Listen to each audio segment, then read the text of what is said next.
நேற்று இரவு 10:30 மணிக்கும் 11:30 மணிக்கும் இடைப்பட்ட நேரத்தில் கரை கடந்துள்ளது. இது தொடர்ந்து புதுச்சேரிக்கு அருகில் நிலை கொண்டுள்ளது. கடந்த 6 மணி நேரத்தில் இது மணிக்கு சுமார் 7 கிலோமீட்டர் வேகத்தில் நகர்ந்துள்ளது. கடந்த 3 மணி நேரத்தில் பெரும்பாலும் நகராமல் உள்ளது.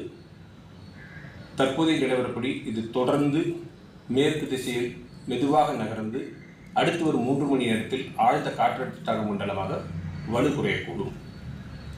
இதுவரை பதிவான தகவல்களின் அடிப்படையில் கடந்த 24 மணி நேரத்தில் 3 இடங்களில் அதி கனமழையும் 6 இடங்களில் மிக கனமழையும் 20 இடங்களில் கனமழையும் பதிவாகியுள்ளது. அதிகபட்சமாக விழுப்புரம் மாவட்டம் மயிலத்தில் 50 சென்டிமீட்டர் மழை பதிவாகியுள்ளது.